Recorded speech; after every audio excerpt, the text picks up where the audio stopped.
السلام علیکم ورحمۃ اللہ وبرکاتہ۔ آئیے آج سے ہم سورۃ الفیل مکیہ شروع کر رہے ہیں۔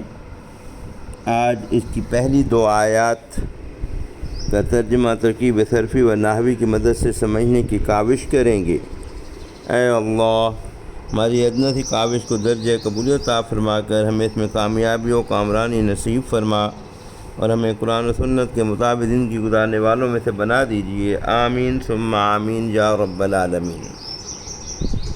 اعوذ باللہ من الشیطان الرجیم، بسم اللہ الرحمن الرحیم۔ ألم تر كيف فعل ربك بأصحاب الفيل ألم يجعل كيدهم في تضليل۔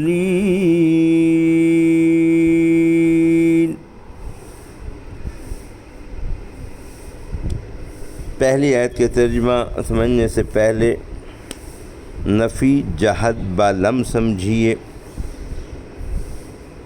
فعل مضارع پر لم بھی داخل ہوتا ہے، یعنی آپ قرآن مجید کی تلاوت کرتے ہوئے، ترجمہ سیکھتے ہوئے کسی مضارع سے پہلے لم دیکھیں تو اس کا مطلب ہے اس سے نفی جہد بلم بنائی جا رہی ہے، اور جب لم داخل ہوگا تو مضارع مرفوع سے مضارع مجزوم بن جاتا ہے۔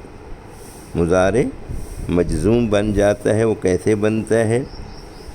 واحد مذکر غائب، واحد مؤنث غائب، واحد مذکر حاضر، واحد متکلم، جمع متکلم، ان 5 صیغوں کے آخری حرف پر جو حرکت ہوتی ہے وہ آپ کو جزم میں بدلی ہوئی ملے گی،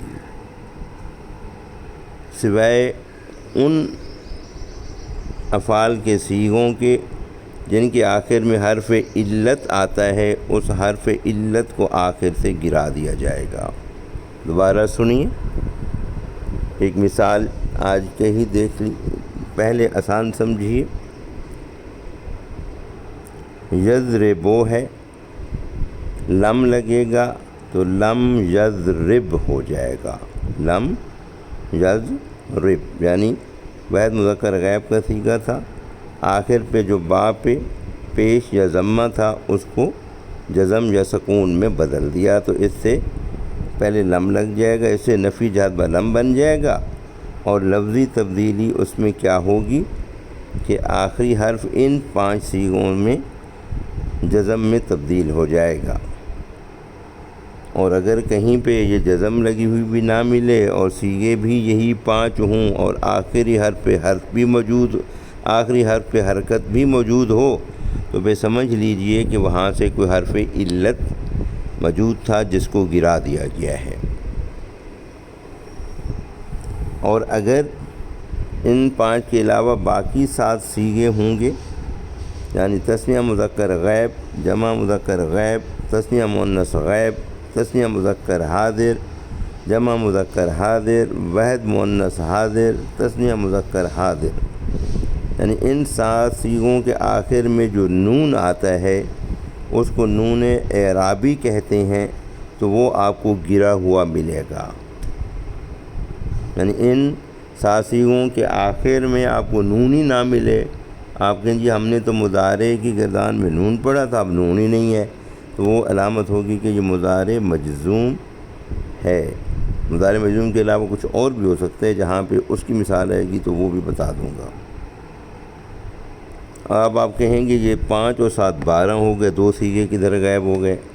جی، 2 صیغے جو جمع مؤنث غائب اور جمع مؤنث حاضر کے ہیں، ان کے آخر میں جو نون ہوتا ہے وہ نون نسوہ کہلاتا ہے، اور وہ نون نسوہ ان صیغوں سے علیحدہ نہیں ہو سکتا، وہ ان کی پہچان ہے، وہ ویسے لم بھی لگا ہوا ملے گا، وہ ویسے بھی ملے گا، آپ کو لم کی وجہ سے پتہ لگے گا کہ یہ لم کی وجہ سے مضارع مجزوم بنا ہوا ہے۔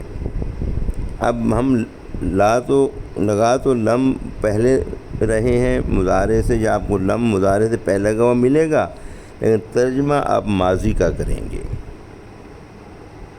نفی جہت بلم مضارع سے لم پہلے لگانے سے بنے گا، اور ترجمہ اس کا معنوی ترجمہ یہ تبدیلی آئے گی کہ وہ ماضی میں چلا جائے گا۔ آئیے دیکھتے ہیں۔ علم ترى، حمزہ استفہام کیا؟ لم ترى، دیکھیے میں نے لکھا ہوا ہے کہ لم حرف جزم، فا فعل، واو مضارع، جیم مجزوم، اور آگے بریکٹ میں لکھا ہوا ہے کہ یا محذوف ہے، یہاں سے طارا جو تھا اور وہ یا یہاں سے اڑ گیا ہے، تو اسی لیے یہ پہچان ہے کہ مضارع مجزوم ہے۔ کیا آپ صلی اللہ علیہ وسلم نے نہیں دیکھا؟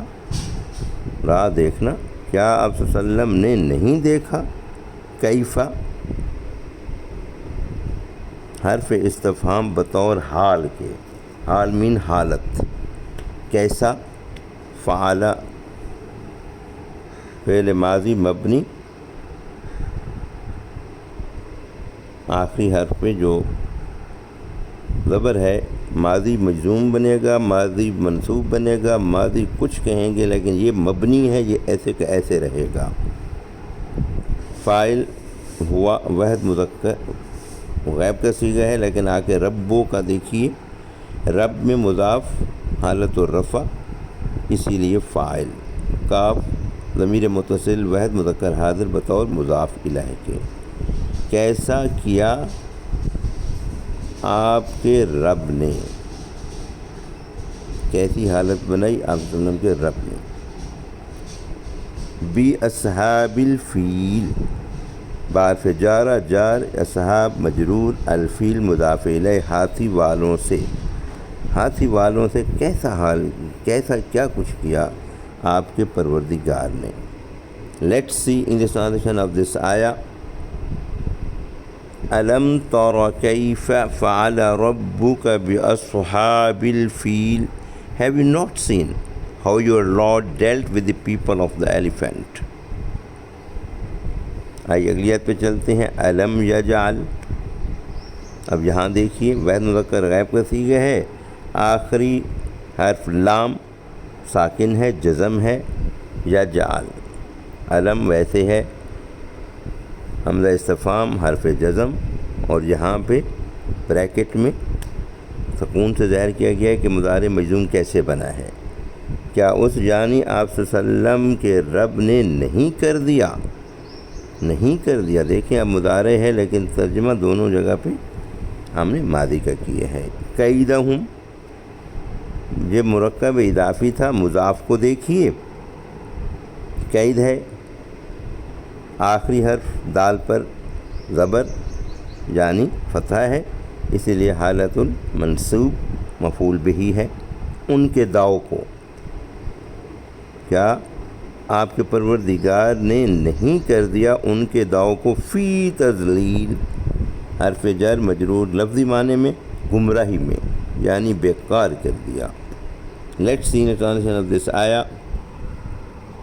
أَلَمْ يَجْعَلْ كَيْدَهُمْ فِي تَضْلِيلٍ Has he not turned their plan into nullity؟ آئیے ان دو آیات کا ترجمہ ایک دفعہ دوبارہ با محاورہ ملاحظہ فرمائیے۔